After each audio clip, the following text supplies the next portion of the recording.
Oh, hey everyone, we're live with Anna from the Welcome to Desk. No, this is Donovan. Anna, say hi. Hello. Hi, everybody. So all the people who showed up. Yeah. So we're gonna first talk about generally what we thought about the book, and then we're gonna get into specifics, and then we're gonna answer questions or talk about any comments you have. We do have the chat wing window in the events page for this book club, so you can ask there. You can also ask on Twitter with the hashtag L.W.A book club, and also take any pictures that you want of the book or any page from the book that you like with the same hashtag on Instagram or Twitter. So Anna, what did you think generally about the book? This is actually, I think, the third time I've read it, so I was actually really glad to have an excuse to read it again. Yeah. But it's just, I mean, for me, the book has sort of all of the things that I like. You know, if someone were to say, I want to write a book that you will like, okay, make it about letter writing, set it right after World War II, and preferably make sure that London is featured somewhere in there. So. Yeah. Oh, and there's books. Yeah, done. Definitely. And I liked, well, okay. So I was expecting to take a while to get attached to any of the characters. And I was surprised that immediately within like 2 letters, I was like, I can't put this down. I think I actually accidentally, I started it over my lunch break, and I accidentally stayed overtime in my lunch break. But yeah, it's the same thing. It's like books, you know, letters, England, sometime after the war. It's got all the same things that I like in a story. And of course, I cried like a freaking baby at the end. Aww. Oh my God. I knew nothing about this book. I hadn't read it before. I hadn't heard of Helene Hanff. Do you know how you pronounce it? I don't, and I actually heard someone pronounce her first name very differently as well, which freaked me out because I had assumed it was Helene. Yeah. But Hanff or Hanff sounds about right. Sure. Never heard of her. I was surprised to get the book, and my copy of it it's very thin. Yeah. And I was like, oh, I have 2 months to read this? Jeez. And then, of course, I wasn't aware. I knew nothing about the book. I didn't know it was an epistolary novel. By the way, when I say epistolary novel, I mean a book that is created of letters. That's what they're called. And there are various ones that exist. There's a Jane Austen one. You had me read one that I think was. No, that wasn't Jane Austen. Oh wait, no, it was. And Anna, I think I sent it to you to read it as well. It was published by Persephone Books. And it was a Jane Austen about like a really bitchy woman or something. I can't remember what it's called. It was some woman's name. She was just a shrew. Yeah. So I too, read it over a lunchtime, and I was just like, this is beautiful. This is everything I ever want out of a book, ever. Basically. I didn't cry because... Oh my God, how do you not cry? Because I'm not sentimental. Did you cry? I cried the first time, but I knew what was coming the second and third time I read it. And actually, before we started, I was flipping through it again because on Goodreads, you guys had created a question about which was your favorite letter. And I think I had posted on Goodreads, and then I kept thinking about, which was my favorite letter? Was that really my favorite letter? Was something else my favorite? Yeah, it's hard. I was flipping through trying to find the one that I like, the letters that I like the best, and I think it's the one where they write to Helene. Maybe it's Frank, maybe it's one of the girls from the shop, when the mysterious package of nylons shows up. Oh. Don't know how it got there, but it says it's from Helene, and everyone was like, how did she come in and disappear? And I just really I thought it was charming. Oh, right, when her friends showed up and left it. I remember that one. Yeah. You know, I found out someone said that they went back there later, and now it's like a Burger King or something. Oh, that's that's awful. I don't know if it's a Burger King per se, but like it's a fast food restaurant now. They just totally tore down that whole block. That's like trying to find 221B and finding out it's not at all what you think it's going to be. No. I did recently send out a Letter Writers Alliance membership to someone that lives on Charing Crossroads, so that was exciting. That's cool. cool. Oh, look, that's neat. I wonder if they know. So if you're watching the book club, you should tell us if that's you, because that would be interesting. Yeah. Do you have any like specific things? I have, as I showed my book, I have like these little notes in here. Oh, cool. Well, let's hear some of your notes. Well, let me see.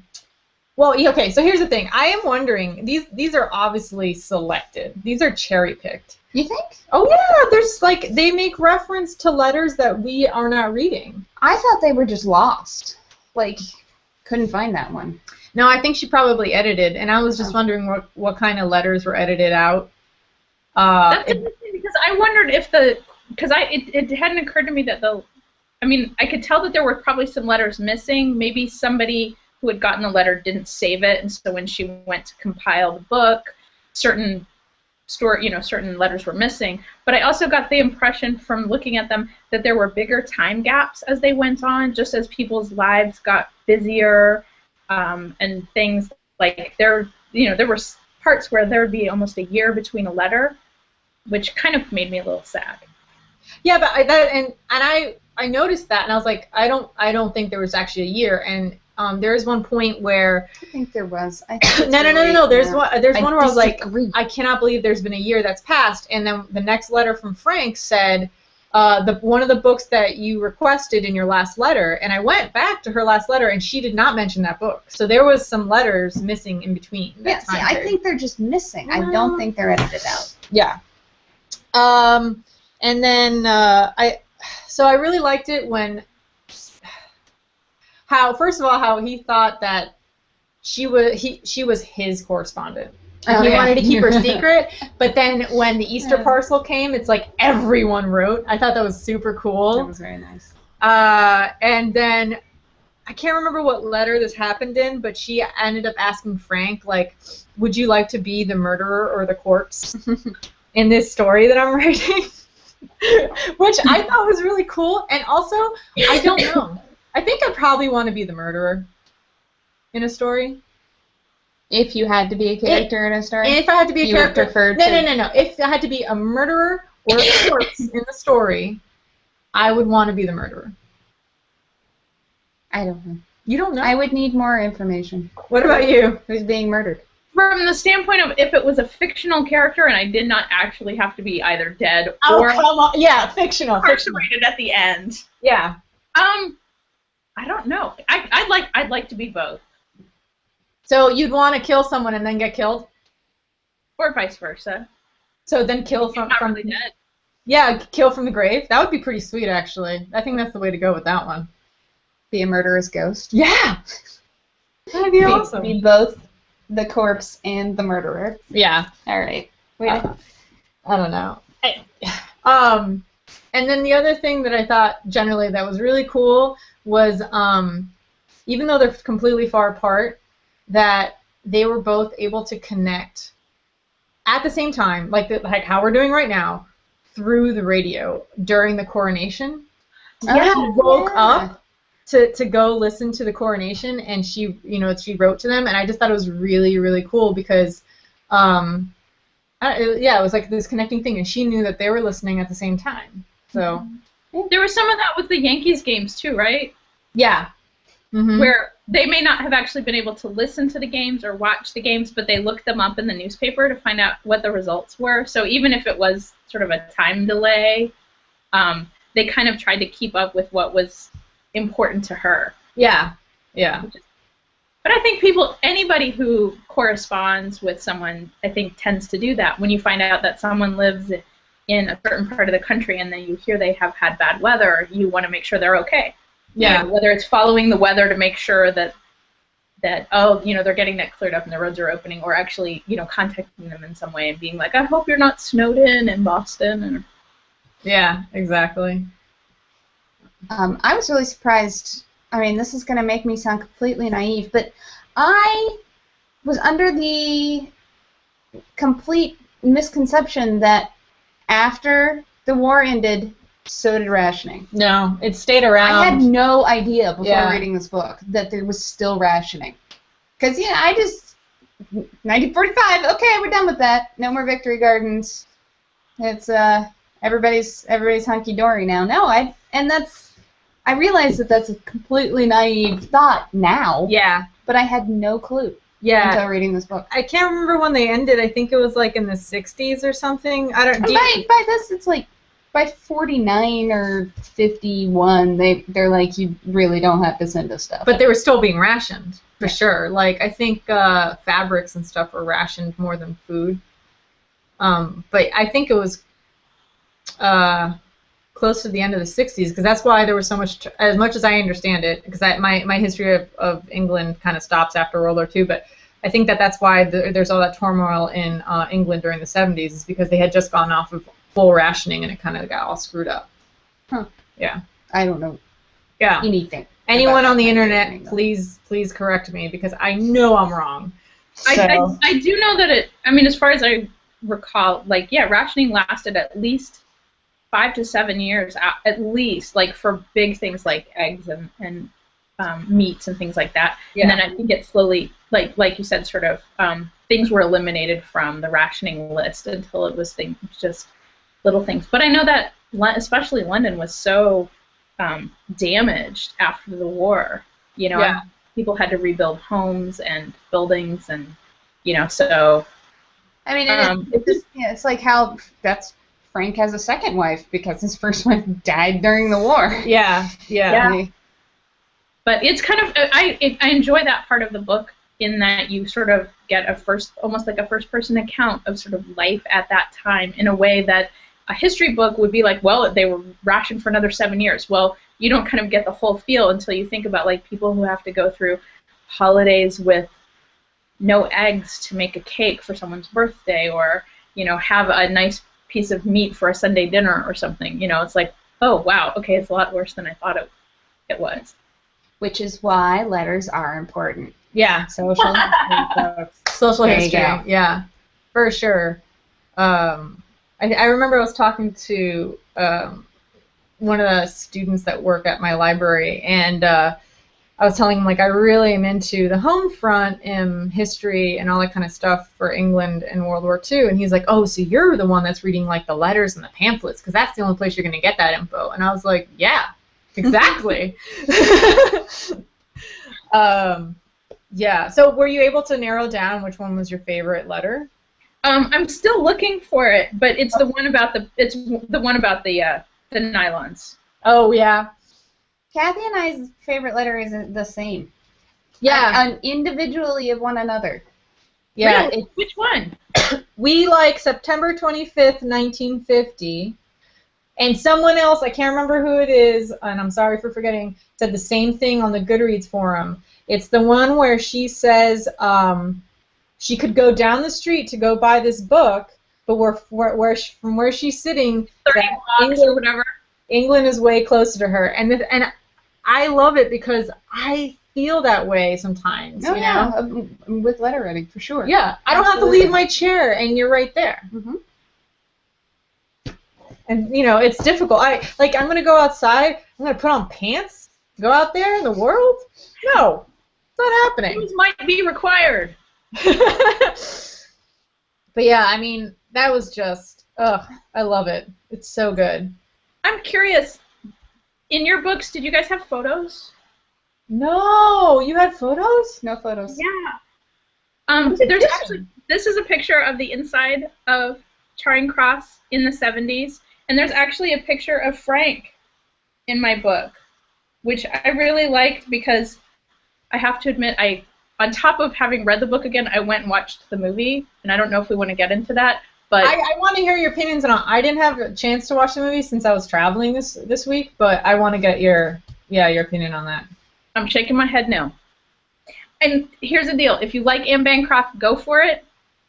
But I find her a little abrasive, and despite how plucky Helene is in the book, I don't think she's Anne Bancroft. And please, nobody kill me for saying it. I know that she's a very beloved actress, but she was too much for me. Was she overacting? There's a very 80s vibe to the movie. Like, they put her in, like, it's supposed to start in 1949. There's a certain expectation about what people look like in 1949. She looked like somebody in the 80s trying to look like 1949. But that's how the 80s did to the 40s. I mean, you know. It did. And the same thing with the 50s and everything. Like, they put her in a bad wig, and for me, it kind of ruined the experience, because I think if they were to have remade the film today, there would have been much bigger effort made to make it as period as possible. Yeah. In the way that Downton Abbey, they, every piece of furniture, every, silverware was all. It becomes the character. Yeah. For those things. I have no desire to watch a movie of this. Like, I mean, like, I could maybe watch a play. Where the two characters never, ever, ever face one another. Oh, that'd be so good. Like, everything is directed at two different sides of the Oh my God! And then you could have like one side of the stage light up, and then the other. That would be so good. Get on it, Hollywood, Broadway, whatever. Broadway. Yeah, Broadway.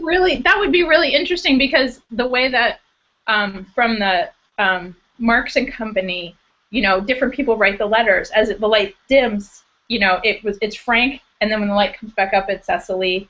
Yeah. It would be very cool. I like that idea. So I don't. Playwright. You both said you cried. Did you cry because Frank died? Oh yeah. I thought the saddest part was that she just never got there.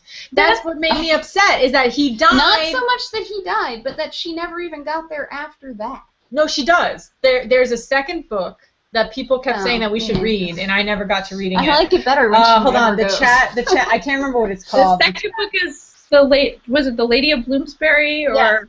Yeah, hold on. It's the Duchess of Bloomsbury Street, is what Sherry says. And she does go back there, and it's already demolished. The bookstore's already been demolished by the time she gets there. Well, she essentially never gets there. So she never gets there. She never gets to see it. And so I read the first half of it during my lunch break, and the second half in bed. And I was reading it when my husband was reading his own book, and I seriously looked at him and I was like, he just died. And he was like, what are you talking about? And I had to explain the whole thing, and then I was like, he died! Don't you understand my pain? Aww. Yeah. Sympathy. So while we're talking about Frank, I did find the other picture in the book, and it's him when he bought the car. Oh, his car. Oh. Helen, don't talk so that people can see the... Right. Anna, say something, and hold the picture up so I can see it. Make noise. Very cool. Very nice. So, yeah, just in general, okay, so I think the reason that I got so addicted to the book immediately is because of her tone. I was not expecting her to be so wry and so witty. I want to have drinks with this lady. I totally want to have drinks with her. Yeah. Oh my God. Agreed. And I enjoyed that when she got really irate or really passionate about something, her typing skills got really bad, and so it was all lowercase, and there was no line breaks and spaces. It would all just sort of run together. Yeah. So in the letters where she was really furious that he didn't have the book she wanted, or... I also like that she would slip into sort of the "thou villain." Yeah. Yeah. I know, that was good. So hey, Donovan, Sherry on the chat actually says that this was produced as a play. Oh. I could see that. Yeah. Definitely. First in London and then in the USA. I'm wondering when that actually ran. Well, I mean, if it's a play, it could run at any time. So that's funny with his picture, because that's not how I was picturing him. No? Older? Rotund and older. Until he starts talking about his wife and his children, then I realized that he probably was a little younger than I was picturing him. And then on that same note, it's funny to me because on April 7th, 1950, they were it was from Cecily. Is that how you say that name? Cecily. Cecily. That she was talking about her perception of Helena. How do you say her name? Helene. Helene. I said Helene. Maybe it's Helena. Yeah, Helena. What is? Hold on, let me see. That she. We all love your letters and try to imagine what you must look like. I've decided you're young and very sophisticated and smart looking. And when she responded, she was like, "Please get out of here." And it's funny because you do think that she has a lot of money. She's spending these money on these books, but she doesn't at first. Yeah, she's a Yeah. freelance writer. Yeah, yeah. And I like that they included things like how much she was making for writing the scripts for like the what were the mystery series that she was writing? Yeah. Queen mysteries. She was writing the episodes for that, and she was getting like $200 a script. Mm-hmm. And it's like, I realized it was 1950, whatever, when she was doing it, but still, like, $200 was all she got for a script. I meant to convert that, honestly, because there is a converter for time and inflation, and I forgot to do that. I'll have to convert that and put that on the Goodreads forum so that we can kind of understand what she was actually earning. But I would have to assume that that's probably around $400 now. No. You don't Way think more. so? Way I more think than it was that. probably more than that. Oh, really? Yeah. Okay. Yeah. I would at least add a 0. Oh, you think so? Mm-hmm. Okay. Well, if anyone in the chat can go find one of those converters and tell us, that would be awesome. Yeah. Because if I do it right now, I think the video will just quit on me. Yeah, I don't know. And another thing was that Cecily ends up writing to her a recipe for Yorkshire pudding. Oh, I wrote that down too. I really liked that. And it was so like casually written, like just throw, a couple of eggs and, some flour and just cook it. And it's got to be really hot. That's what I remember. Mm-hmm. That's what I remember about cooking Yorkshire pudding. I'm really interested to know if anyone's actually tried this recipe for Yorkshire pudding, because that would be a good experiment if you were doing fruit relocation on the IR Alps. Just saying. But I think let's for dinner first so we can try their Yorkshire pudding. Yeah, it's true. Someone fly us out there. It's funny because apparently we should kickstart it. Yeah. Yeah. I don't know, what it is about letters, but man, the amount of recipes I get and I give is intense through letters. I don't know why there's that compulsion. It's a way to connect. Something you love, you want to share it. It's something you can write. That someone would want to keep in written form. Yeah, that too. Yeah. For as much as, even today, I think with as much opportunity as there is for doing digital recipe keeping, I still end up going to paper or printing things out and putting them in a binder or a notebook. Jeff said that Gillian Anderson played her for a BBC radio production in 2007, and I would love to hear that. The BBC radio, they do it right, so I would be very interested. Also, Gillian Anderson, and we love her. So obviously, since Donovan went as her so great. For Halloween. Yeah. So you guys are excited about the new X-Files? I'm dubious. Whatever. I already heard everything 90s is new again. I already heard that the Twin Peaks. Yes. That David Lynch walked away from it already. He's no longer Twin Peaks. Nope. Yeah. I'm totally off topic. I didn't mean to divert. No, it's that's the way book clubs always work. You always get off topic. For the X-Files thing. Well, for the Twin Peaks thing, I was already kind of like, I don't know if it's gonna be good. It's been too long. And then for the X-Files thing, they've been kind of continually doing it through movies and stuff. So they kept that thread of the story alive. And I figured that they haven't done anything in so long, and they've also done their own thing in their own careers that are successful enough that I don't think they would get back together unless it was a very good story. But maybe I'm just being optimistic. Money. Printing money. I've heard, in regards to the X-Files thing, I've heard that everybody from the original TV series, all the writers that were originally involved, the director, are all on board to do it, which makes it more appealing. It's not just the director who's trying to talk them into it. And rumors, somebody said something that on Twitter, Gillian Anderson and David Duchovny had both commented that like they were really looking forward to working on X-Files again. So I will just say that I had a thought there and then it left my brain. That's okay. Don't remember what it was. X-Files? It had to do with the X-Files reboot. Netflix? Yeah, I don't know. Rewatching it? Oh, yes! Because I'm rewatching it. Some of those episodes are not good.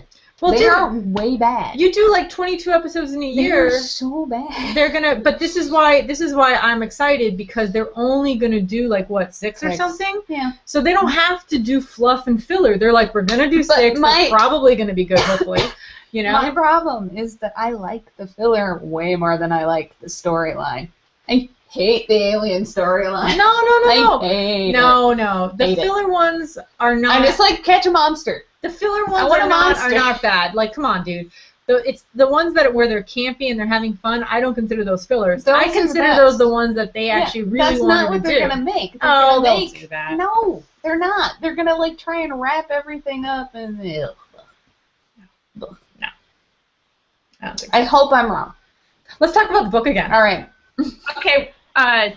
JURAJ in the chat room said that $200 in 1970 is the equivalent of $1,200 today. See? Ah. So that was in 1970. So. Nice. Take 15 years away from that. That's not that bad. Yeah. I mean, that's what. That probably each script would cover her rent and some food and drinks and stuff. Some gin. Yeah, some cigarettes. Mm-hmm. Maybe a book or two from London. Totally. Of course, she doesn't buy clothes. She was writing 2 scripts a month. She'd be fine. Yeah. She's set. It'll be good. The other thing, and this involves you, and I never said this to you, so secrets. No, Anna. Oh. Is on February 9th, 1952. She talks about how she's super apprehensive on meeting everyone that she's been writing to, and I confess that I have the same issue. I'd never wanted to meet Carol Lee when I was going to San Francisco, and now we're like best friends. And then I was really worried about meeting you in real life, because you have this concept of people and you don't want to like shatter it, or I don't know, man. You know? Well, letter writing is a very personal and solo activity. And so it's much like we talk about the people in this book as characters. Like, to us, they are characters, but they are also people. Like, this is a straight up, these people wrote letters to one another. So it's that sort of like, that person does exist. And putting those two worlds together is strange. And sometimes it's really awkward. Yeah. And that's okay. You can go back to just writing letters to each other. Yeah. And sometimes you really hit it off in person, and you become even better friends and pen pals than you were before. I've only had one. Either is fun. Yeah, I've only had one instance where it was super awkward. But it was like years ago. And luckily, everyone that I've met in real life are awesome in real life, too. But there's like a part of, you are a little bit of a character when you're writing. Yes, you are putting forth. You're putting forth whatever version of yourself you feel is best received by the person you are writing to. Mm-hmm. Anna, what were you saying? Basically, I was going to say the same thing Donovan did, which is you can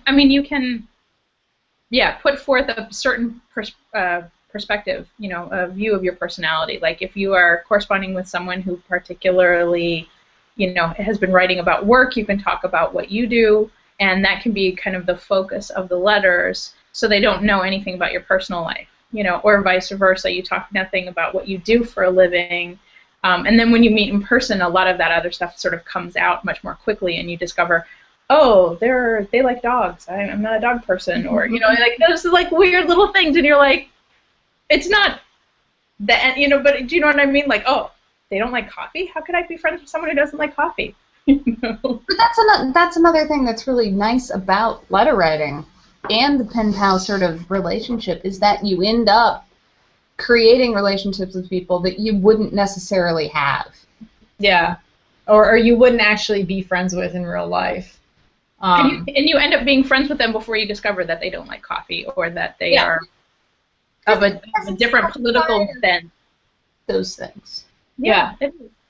But even if they have a different political stance too, like that doesn't bother me through letters because there's more of a conversation. Talk about politics. Well, or you don't talk about it, but if you do, there's more of a conversation. It seems to be more open than if you do it in real life because people can get more combative in real life.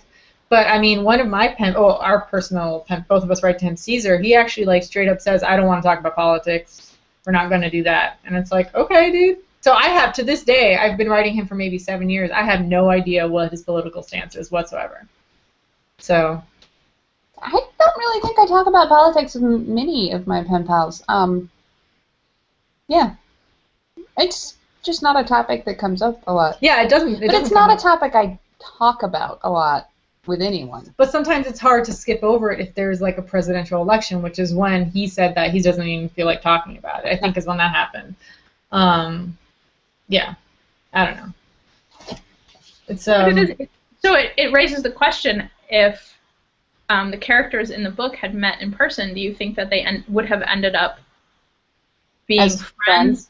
Yeah, probably not. I don't think so. If she lived up the street and just went into the bookstore on a regular basis, do you think they would have hit it off, or do you think they would have? I don't know if she would have hit it off with Frank.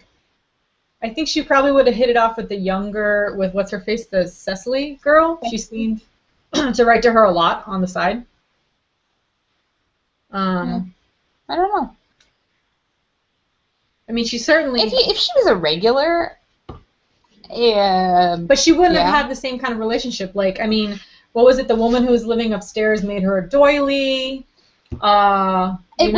It became a relationship of mutual gift giving, which I think is honestly what every relationship should strive to be. But because she was able to help them not only be a patron of their establishment, but also provide them gifts during the wartime rationing, I feel like that really strengthened this sort of just that mutual gratitude and thanks. Yeah. Which I think the fact that they never brought it up. Like, at no point in the letters did they ever say, wow, rationing is killing us.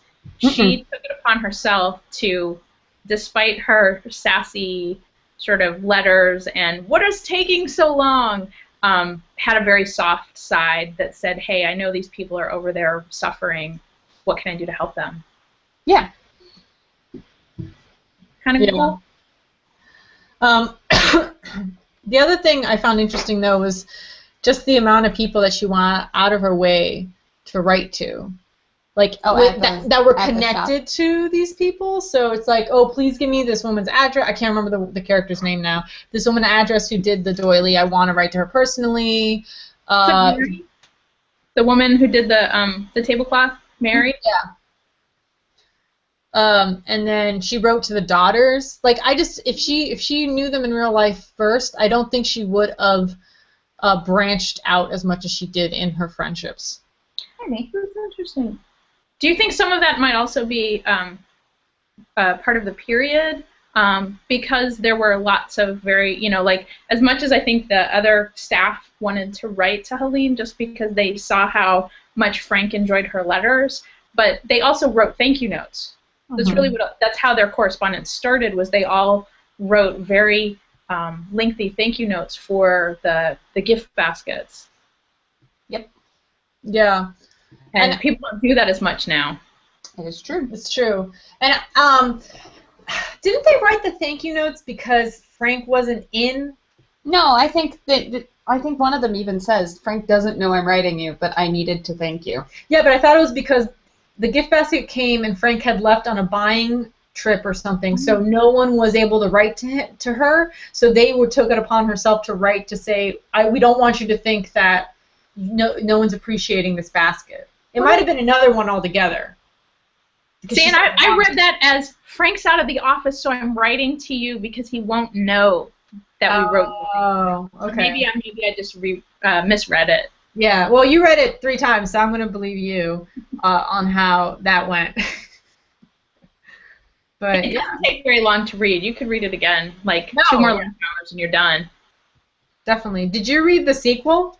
I didn't. I didn't realize that the Duchess of Bloomsbury was the follow-up book. I picked up a book called Q's Legacy, thinking it was, but it was more How about. was that? Say again? How was that? Because I was interested to read it because I liked her. It was very interesting. I didn't finish it because it didn't actually continue the story. It was sort of a different story about how she became educated because she didn't actually go to college. So she was talking about the books that she found in the library, I think, and like this one particular book, and she actually references it a couple times in 84 Charing Cross. It's one of the books that she wanted, but I don't remember. Q is a short for whatever this author's name was, and I can't think of it. I thought Maybe Q in the chat room we'll figure it out. at Cambridge that she was friends with. Say again? I said I thought Q was the professor at Cambridge that she was Oh, maybe that was it. Yeah. Who told her to read certain books. Maybe that was it. I read about 20 pages, and I'm like, okay, getting way off tangent, and I'm afraid I won't remember 84 Charing Cross Road. I'll remember this book and get it all muddled in my head. Yeah. I don't know, man. This is such a good book. I was not expecting to like it so much, honestly. Yeah. Yeah. It was a really good first pick. Well, I don't know. Now I'm afraid that the next book's gonna really suck. Like, But if it does, then we can talk about it. I told Kathy before we started filming today. I was like, I'm a little worried because when I like a book, there's not a lot for me to say about it. When I don't like a book, I have tons to say about it. Yeah. I've hit a point in my life where when I don't like a book, I tend not to finish it. My mantra is life's too short to read a bad book. There's so many things to read, and if something doesn't speak to me or I don't enjoy it, it's easy for me to just be like, nope. I try to give a book at least halfway through before I make that choice. That's probably more credit than I should give books. I've only quit a book, I think, twice in my life. Because sometimes if I go halfway through, I'm like, well, now I just need to know what happens. I mean, this is a horrible book, but I need to just know what happens. So, I have a lot of halfway read books. Yeah? Yeah. I keep wondering when, like, the mental bookmarks will fade. But, like, I know what books they are because they sort of just loom over me. And I don't know. I can't even remember what was the last. It's on my Goodreads account that I was like, I never stopped reading a book, but this book was so freaking bad that I had to just say nope. And I can't remember what it is now. I probably just blacked it out. And what was really weird about that is it came highly recommended too.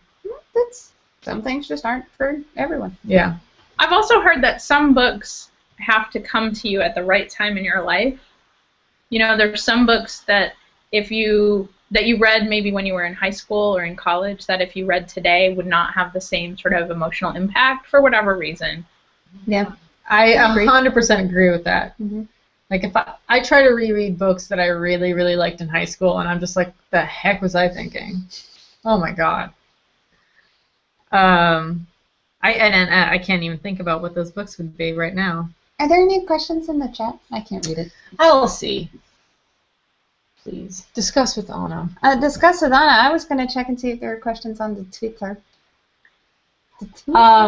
You know, I'm going to say with Jeff, this is actually also the first epistolary book I've read because, well, that's not true. No, you read that one that... I read the other one from Jane Austen, but I tend not to like epistolary books, so maybe it's funny that we chose to do a book club for L.W.A, but I really want to try to reach out and, like, not always I don't think we're always going to read necessarily an epistolary book. Yeah. Just books around involving letter writing, I think is the deal. And what are we doing next?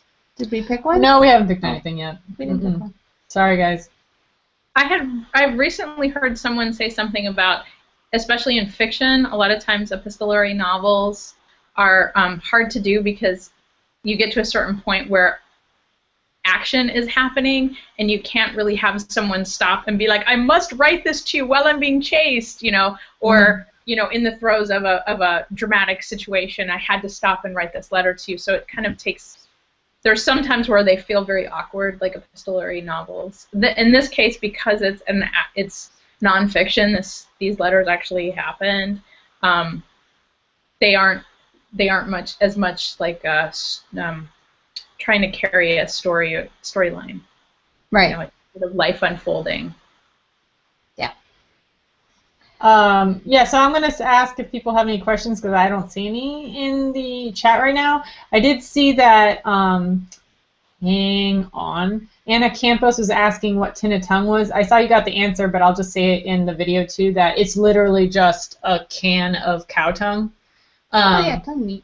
Tongue meat, because it wasn't rationed and super easy to get since it was considered a throwaway kind of item. Which, though, tongue can be so freaking delicious. Rationed. I thought that tongue? Yeah. No. Yeah, because she sent it to them in the basket. Did she? Yes. Oh. That's why they were like, "This is amazing." Oh, I didn't know that. Yeah. Why don't you read the book, Kathy? But yeah, there's a place here in Pilsen that does tongue tacos that are freaking delicious. So, yeah. Red or green salsa? I think it was green. It's been years, so I can't remember. Oh gosh, yeah. Jeff said Catcher in the Rye was one of his favorites when he was younger, and if you read it now, he wouldn't. You know what? I would have to say Mice of Men. I connected with it a lot in middle school, and I think if I read it now, it'd be kind of like, eh. I don't know. No. I mean, I read a lot. And there are certainly things that meant a lot to me, developmentally, that I now look at fondly, but also realize that I took them far too seriously. Like Encyclopedia Brown? No. I'm It's just like, teasing you. very world-building sci-fi novels and, things like that.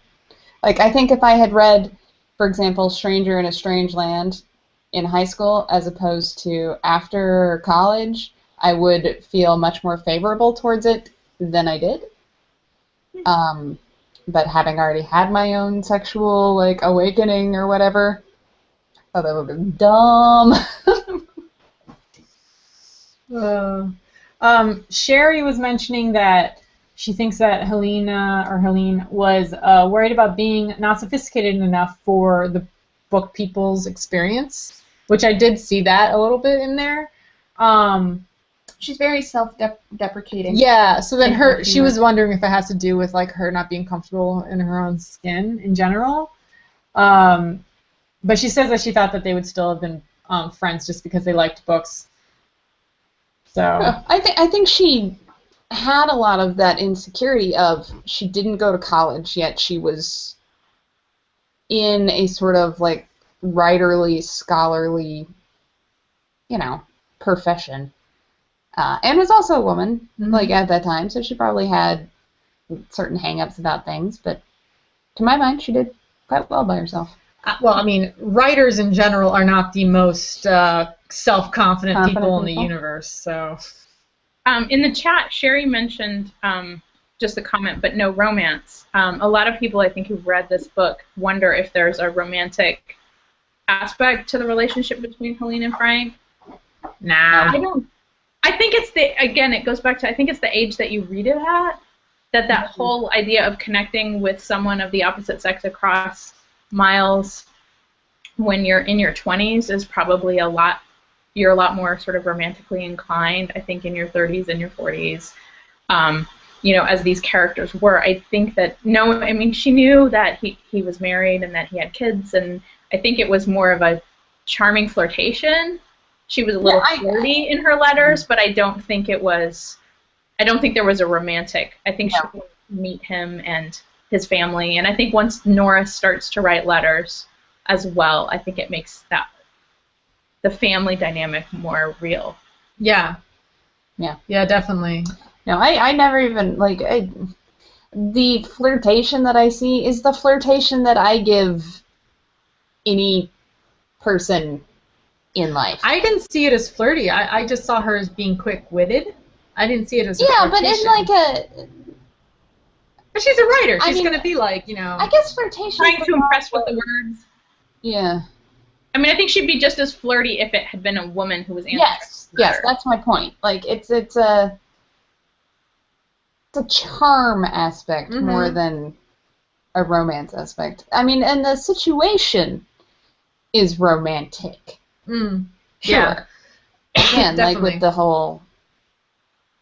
Just, I mean, from our perspective, the situation is romantic because it does involve books and then her, like, letter kind of being a little bit of a hero. Yeah, sending bohemian food, lifestyle and all that. But I always understood it. I don't think she had a boyfriend in the beginning, but I understood, like, it seemed like there was some dude in the background later on. Like, she did say we a couple of times. I always read it as the royal we.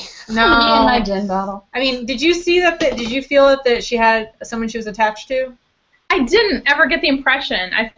It seemed like she had a lot of friends and people that she was close to, but I didn't get the impression that she had a romantic relationship. But again, these letters had a certain tone. I don't know that she would have talked about it. Right. Short of saying she was getting married or, you know, like a big life event. Right, and that's why I picked up on things like she said certain things about going out sometime with someone, but it was just like such a screened comment that I just was like, I think there's someone there. Like, I definitely think that she's got a boyfriend. I read it like maybe 3 times, so I just never even considered that. It was just not even a thought in my mind that she would even want Frank, honestly. Yeah. Like in any. I think she was looking for books. Yeah. I want your books, Frank. She wanted his books. She was after him for his books. For your books. But I don't know, man. I never read it that way, for sure. So reading it now for the 3rd time, is there anything that you picked up on this read that you didn't pick up on the last couple reads? I think I mentioned it earlier, just the gap in the letters. When I read it the first time, I wasn't paying as much attention to the dates on the letters because I was so engaged in what they were talking about, and it's just sort of the banter back and forth. And by the time I read it the 3rd time, I started looking at the dates, the gaps in the dates, which kind of bothered me. And we kind of talked about it before, that maybe some of the letters were lost, that not everything, they weren't able to assemble everything. I kind of wished there might have been like a page that she had just said, that there were several letters missing here, just some indication that it wasn't that they waited a year to write. But there were some letters that was just like, you maybe think they died. There was 1 or 2 of those sort of that suggested it had been a long time. Yeah. Yeah. I do like that they included the letters that mentioned, well, there was only one, I think, where she wrote to the wife and was like, or the wife wrote back saying, oh, yeah, I think it'll be interesting to do this book. Here are these letters. Mm-hmm. So I liked, because I was wondering, it's like, okay, then how did she collect these? And that letter kind of answered that for me. Yeah. At the very end, right? Yeah, I think it was the last one. It's from the daughter, I thought. Oh, is it the last daughter? letter is from the daughter. One of his daughters. Maybe the reason that I cried so much or got so emotional about Frank dying, because I'm a sap, but also because I think I was trying to imagine myself being the wife, having to write that letter. Yeah, yeah. And how many times she's had to write that letter to tell everyone. I don't know that she got the notice of his death from the wife. I think she sent condolences and then got a letter in return from the wife. Okay, I just pulled up the last letter, and she, it's her daughter. It's Nora's daughter, Sheila, in 1969, who said, "I'm happy to hear about your book being published." And I also wanted to mention that there are more photos in the back of the book. Well, okay, what edition do you have so that people know to get that one? Well, she's got some sort of e-reader edition. Yeah, but an E edition. But I don't think it says, it's one of the ones that came up from the iBookstore with like the brown cover that just had the lettering, like tag. I didn't get a good cover. I was very disappointed. I'm always sad when my books don't. Good interior. But there's a picture of Helene. There's a couple pictures of her. What's she look like? Later. So, Aww. so she doesn't look at all like Anne Bancroft, I'm just saying. And I'm trying to find the letter where they say that Frank died, but it reminded me as I'm flipping where she's just like, please God, find $10. And she just was refusing to do cashier's checks. She's like, I trust the post office, Yeah. you know. And I thought that was really funny because it's a pain. If Yeah. she's writing the letter to get the books and she doesn't want to go down to the bookstore, why is she going to go and get a cashier's check too? Yeah. Come on.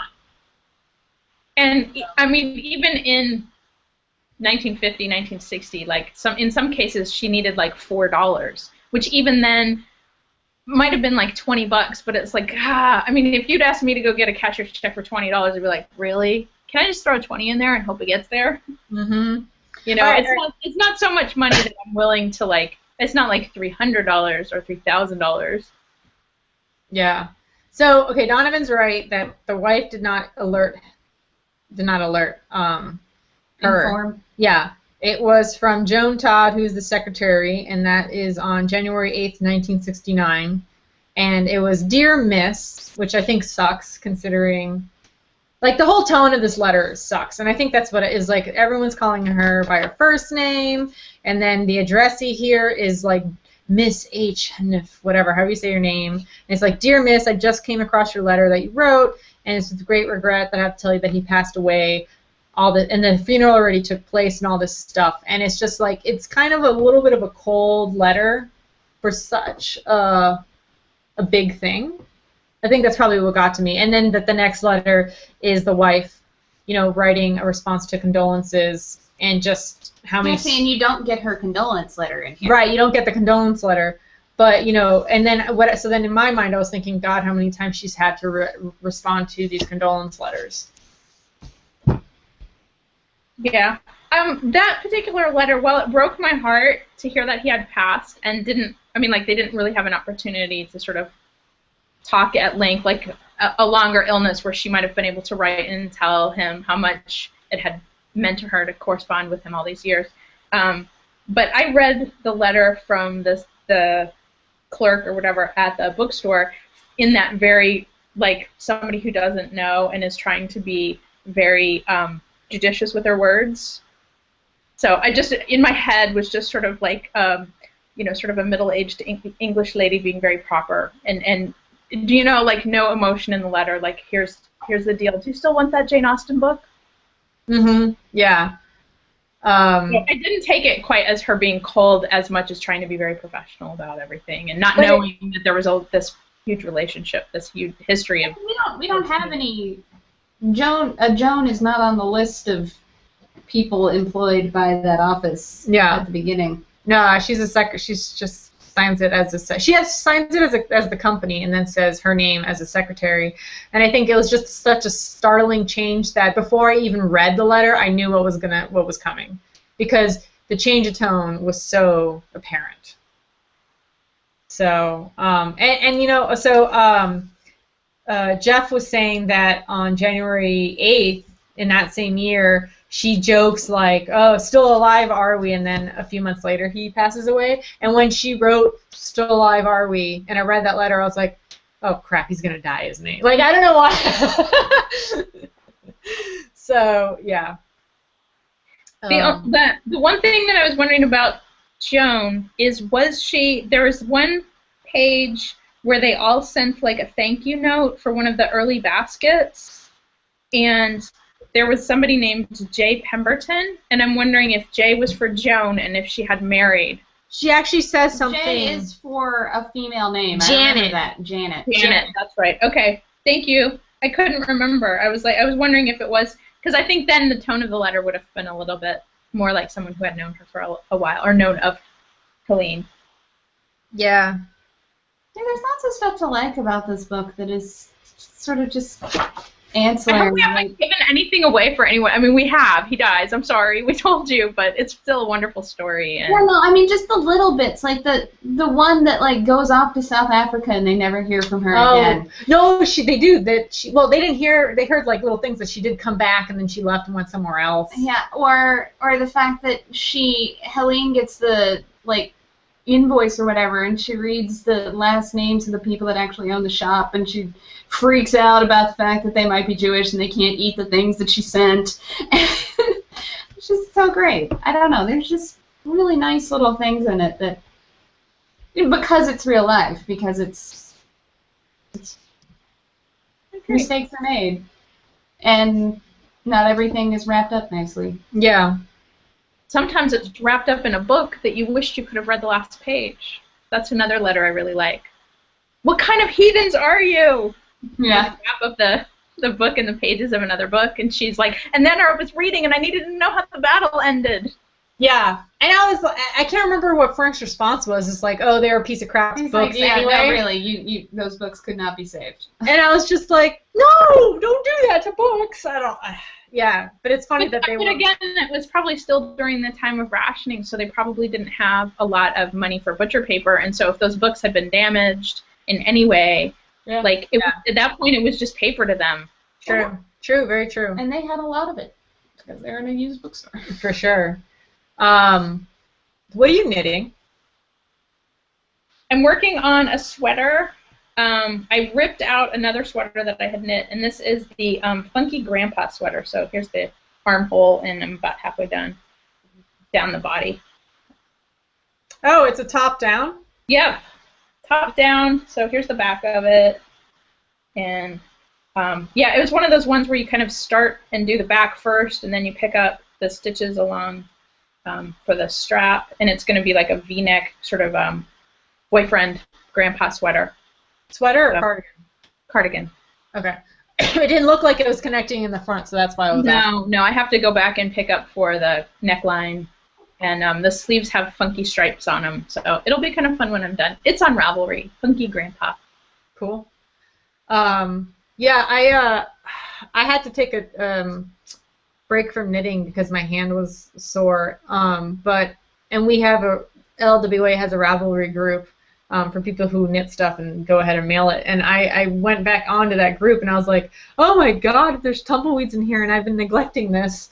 And I had mentioned like that maybe to do like a knitting group club, sure, like how we're doing right now, but I just don't know how that would work. But you don't say anything when you're knitting. You're just like, oh. Just bring your knitting for the next book club. That's how you do it. Yeah. I was sorting stamps while we were talking, so whatever. Excellent. I hid all of my unanswered mail so you guys couldn't see it. Oh yeah. The pile's pretty epic. Yeah, I have a lot of unanswered mail too. It's like I don't really respond to my letters until we have a letter social, so I'm pretty bad. I'm going to have another letter social. I need some impetus to get going on mine, too.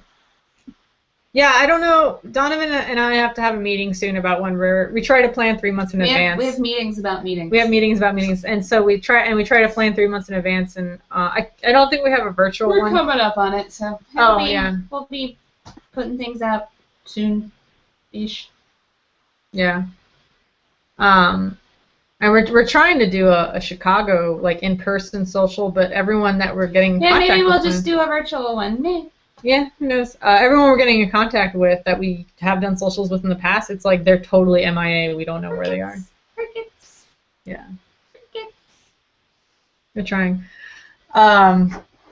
So, are you asking people to submit suggestions for the next book, or? Yes, I would love suggestions for the next book. I know that. I think it's on the Goodreads page, right? That people can leave suggestions. Yeah, I said I was going to start a forum topic just for that, and I think someone else just went ahead and did it for me. One of our group members. So yeah, please tweet us or write on the Goodreads forum suggestions for the next book. We do this on a quarterly basis. So you can suggest something that has a longer page span to it, because we will have like 2 to 3 months to finish it. July, August. Yeah, July, August for the next one. I know that in the last virtual social, I have a list still somewhere on this desk of people suggesting a bunch of books to us, but I'll try to come up with something in the next 2 weeks so you guys can keep moving on reading things. TMC. Yeah, I mean, my letter pile is pretty bad, but I am sending postcards back to people. That's the way I've discovered that I will just respond. If it's a long letter, I don't want people to think that I'm not writing or thinking about them. That you died of appendicitis. Or, yeah, that I've died or something. So I will send a postcard that, is a response. So feel free to send letters. Just because I'm not writing back doesn't mean I don't appreciate the mail. So, or sometimes not writing back. I'm at only about a month. I'm about a month behind. So I'm good. I'm not even going to say how far behind I am. I did want to confess February, but March was a wash. I got all my letters out in February through Letter Writer, all of the month of letters and it's National Card and Letter Writing Month right now. I know, and this is kicking me in behind to get moving. So maybe postcards is the answer. Yeah, it really is. Like, I think that the last letter from you that I responded to, you wrote to me in November, and I had responded to you last month. So, yeah, don't feel guilty, because I'm worse than you are, and I run a letter writing organization. It gets hard. I was talking to Jeff earlier, and part of it is just like once the pile gets like this tall, I'm frozen with like, okay, it's to the point now where it's tipped over so many times it's no longer in chronological order. So like first letter in should be first letter out, and it's fallen over and the cats have knocked it down, and so now it's just in any all order, and I'm like, now what do I do? Do I just pick the letter off the top and start, or do I sort them? And like I've actually sorted like through them and been like, oh look, there's 3 letters from Donovan here. It's about time I got off my ass. Which is strange because I don't tend to write unless I have something to respond to. So it just may have been like, it's possible you got a holiday card thrown in there, but yeah. So I don't know how that happened. Yeah, I mean, I ended up organizing it by person and then just writing one letter to respond to all. Yes. So if there's 3, I just wrote one letter to respond to all 3, addressing each thing. At this point, though, it's been so many months that I think I'm just going to start fresh and just be like, hey, if there were like timely questions, those are done. Those, that's screwed. Just be like, hey, I'm a horrible person. Here we go. I still like you. I still like you. Let's start over. It's 2015. Let's do this. I used to write you letters, and then there's this big long gap. Now I'm writing you a letter. Yeah. I keep mine in order to avoid that sort of petrifying, like I have so much to write. Mine are all in a tote bag. And so when I get new letters in, the new letters go on one side of the tote bag. So that keeps them generally in order because I also have the cat problem. And it goes okay. And then that way I can just pull one out. I can just pull one out. Like I don't have to look at the pile that I have going. It's the magic hat of letters. Is. And also because it's in a tote bag, I can take it with me and wherever I need to go. If I wait much longer, I'm going to need an 18-wheeler. Huh? If I wait much longer, I'm going to need an 18-wheeler to follow me around with all my letters. Yeah. Maybe you do the postcard thing. And it's like clean slate on that one. I have one of those boxes of like 100 postcards from the New Yorker or Vogue or something like that. I'm working my way through that box. Yeah. The New Yorker postcards are great. I like them a lot. And then there's... The Vogue ones are good until they get to the 80s, and then it's really bad. Yeah. I also have the Pantone one, which is pretty good. I ended up sending all the pink ones for Valentine's Day. I think I got one. Yeah. So because I did not have my shit together for Christmas or the holidays, and so I didn't send any holiday gifts. So I was like, hey, I love you. Here. You're cool in my book, people. Just because you didn't get something from me during the holidays. Yeah. So I always get the time wrong, so please correct me if I'm wrong, but I think this was supposed to run until 4. Am I right, Anna, or no? You know, I don't know that we ever said. Okay. But so I'm gonna say one last call for questions. Since we've gotten off topic and we're talking. Well, we're not off topic. We're talking about letters. We're book clubbing. Yeah. And then we can say goodbye. I don't know. It's as someone that normally corresponds with Anna through the mail, it's been very nice to see her happy face. It was good to see you guys too. Too far away. We live in such an interesting time because we have all of these options open for communication between each other. Like we can use the chat window, we can use this video service, we can use a letter or a postcard or Twitter and Instagram, and it's very nice. I just like to revel in that every once in a while. What's this one? We have a bookshelf over here, so I'm looking. What's this? Is this like? I have written. That's about letters. It's about letter writing. I wrote a review on it on the blog. The Simon Garfield book. I started to read that. It's one of those just like letters are great, and here's a selection of great letters. Letters are great. I tend not to like those letters are great book because I'm like, I know they're great. Don't tell me. Yeah, no, I mean, he takes it from a more historical perspective. Like the first part of that book, he goes to like an auction for letters, which is interesting. Like I did not know that there was an auction market for old letters. I assume there would be for like political figures and famous people. But he was going to letters from people from a circus or something. It was or like magicians, stage magicians. It was interesting, but it was like not what I thought it was going to be about. I don't know. Could be interesting. I only read like a chapter or two. That one is a romance. Oh, it's a romance. So this is one of the books that people have been suggesting. Hang on, there we go. For the next book club.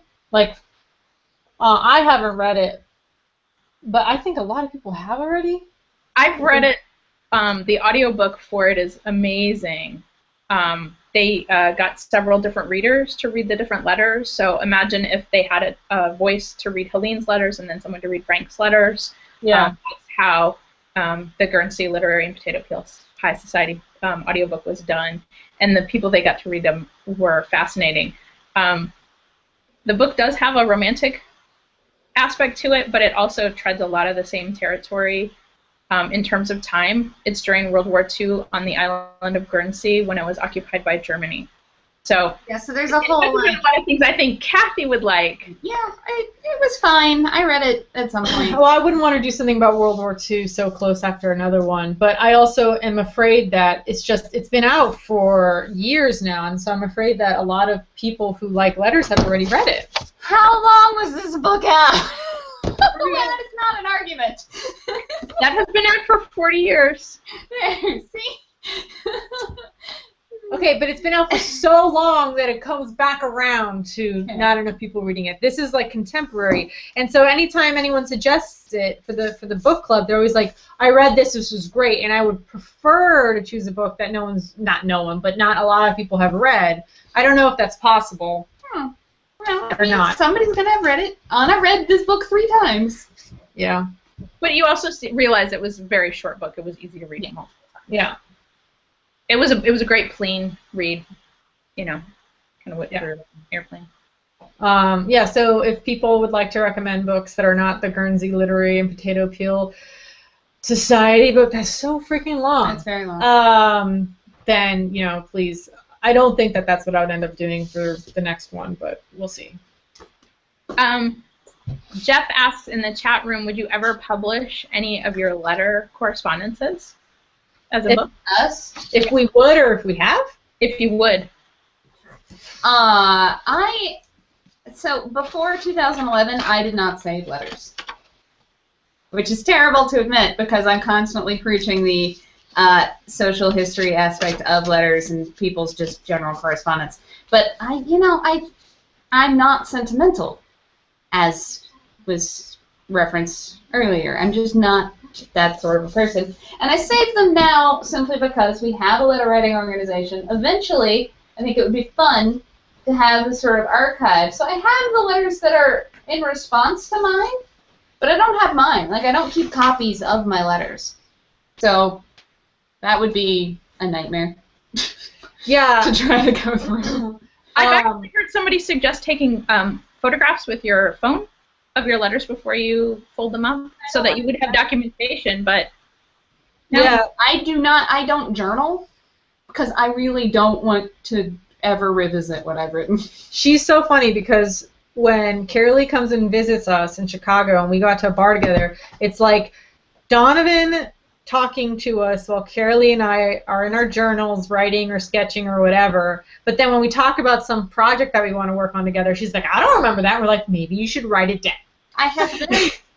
They write it down. Why does 3 people writing things down? What if you misplaced them? Them? Yes. I have misplaced my Kathy. Yeah, I don't know. So I did I was writing with Carolee once, and both her and I had sent letters at the same time that kind of crossed. So we didn't know we were saying this to each other, but we were both saying how when someone reads this, not us, when someone else reads our letter, I wonder what they're going to think about this thing that we're saying. And so I just thought it was funny that both of us considered that we are archiving our letters. You suppose that it will be of public consumption? I would assume maybe that it would be of public consumption. I don't know if I would publish it. I don't consider myself funny or interesting. So which is absolutely untrue. I think you would be untrue. I've gotten your letters. They entertain me. Yeah. Well, I mean, when I reread letters from certain people, I think they're amazing and hilarious. Like, for example, my friend Millie was saying how I just found this letter the other day because I'm actually cleaning up all my letters, and I got in my car right now, I have 3 boxes of letters from L.W.A. and my personal stuff that I'm going to bring into the studio because I do not have room for them anymore. Anyway, can I bring the 8 boxes of letters that are in my closet? Where are we going to put them? I don't know. Have you seen? Yeah, we don't have much space here. It's very full in here. So she was saying that she was trying to buy underwear, like a thong or something like this, and that she just wished that without trying them on that there was a comfort rating. So she was like, 4 butts means really comfortable. 1 butt means you need to just wear it for an hour kind of thing, right? And so she actually drew little butts. This is what the label's gonna look like. And just seeing the draw, it was just I laughed. The letter was 10 years old, and I was laughing. Still a great idea. It is a really good idea. Rating. I'd be down with that. Is this a severe wedgie? Indeed. I will joke with Donovan, since TMC was saying that she's not they're not sentimental either. That Donovan won't save letters, but she's a freaking pack rat for everything else. I'm a hoarder. There's a total difference. I have a weird salvage mentality. In terms of? I can't see things wasted. The Depression era habit. Did you have a grandmother who saved every plastic yogurt container? I grew up, we weren't dirt poor, but we were not, it was... You do it for things I wouldn't think about. I would do it for, I save pasta jars. Because glass is valuable, dude. They're real glass. You can put. It's real glass. You can do things with it. I recycle pasta jars. No, I recycle them in other ways. I use them for. No, I put them in the recycling. They happen to be trash. If the pasta jar has a really cool label, I will probably remove the label and use the label. It makes no sense to me. To me, paper per se, if I can't use it within a week, I'm gonna recycle it. But a pasta jar or anything glass, I'm gonna be I must find another way, another life for this thing. I think you have more of a problem than me. My things are flat and easily storable. Your things are pasta jars. You say that, and then we have like shelves in the studio full of all your flat things. Yeah. Also, paper's heavy. They'll get used for something at some point. Glass is heavy too. That is true. But you don't carry a whole freaking... I have an idea. Yeah. We can put my papers in your pasta jars. I was going to suggest that. Stamps in pasta jars. In pasta jars. Yeah. No. I don't know.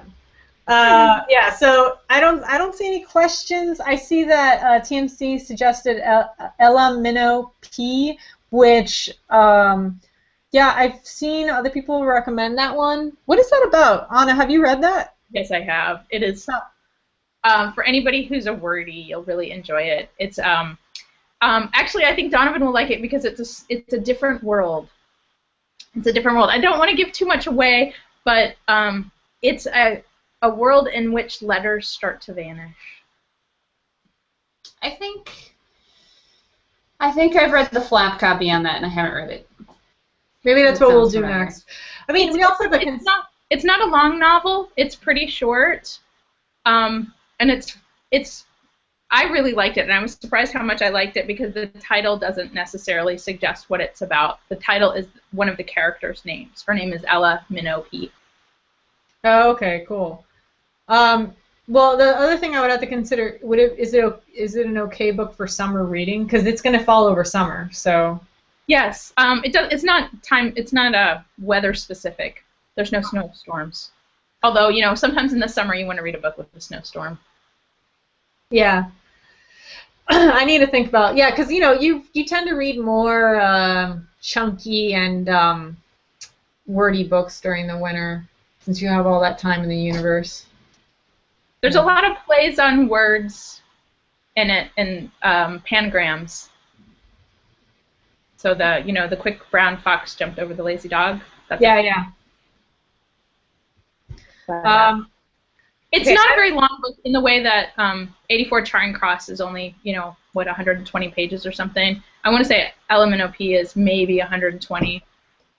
Yeah, I think I don't know. My pagination is totally different, but yeah, it's like under 100 pages, this one. So, I don't know. So I don't see any questions in here or on the Goodreads thing.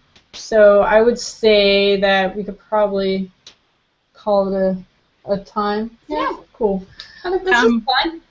So TMC asked letters like ABC, and yes, in L.W.A, actual letters, not epistolary letters, but letters of the alphabet start to vanish. Right. Yeah. So this guest 53, I said, what was the second book? So it's Ella, like Ella Fitzgerald, and then minnow, like the fish, and pea, like the vegetable. So you guys suggested the Guernsey Literary and Potato Pie Society. Yeah. My suggestion is actually the sweetness at the bottom of the pie. Have you read that one? Yes, but I liked it. Well, that's a lot of suggestions. It is a stamp collecting mystery. That's right. It is. I forgot about that. Maybe that would be good for fall, though. Mysteries are good for fall. Yeah. I like that book because there's bicycles in it. So yeah. Well, anyway, so all of us loved this book, obviously, since Anna read it 3 times and I cried and Donovan didn't because she's a robot. I liked it. I immediately gave it to someone because I liked it so much. I was like, you should read this book. Nice. So Anna, thank you so much for joining us. Thank you very much. Thank everyone for joining us. Awesome. It was fun. Yeah. We hope to do it again in a couple months. Yeah. And we'll have a virtual social in between times. Yeah, for sure. Cool.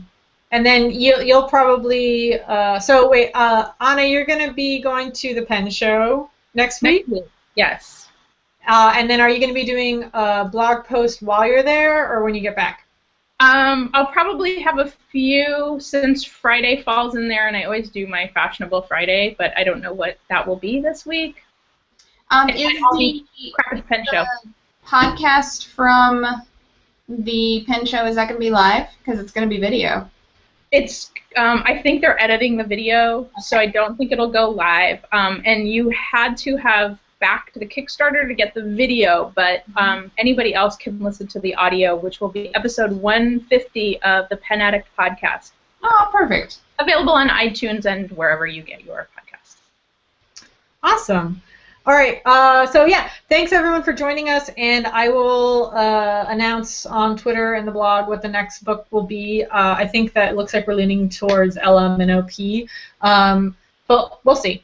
And we'll have a different guest speaker joining us the next time to mix things up. But I'm sure that we'll have Anna again because she's awesome and we like her. Thanks for having me. It was really fun. Yeah, for sure. So thanks so much, guys, and bye. Bye.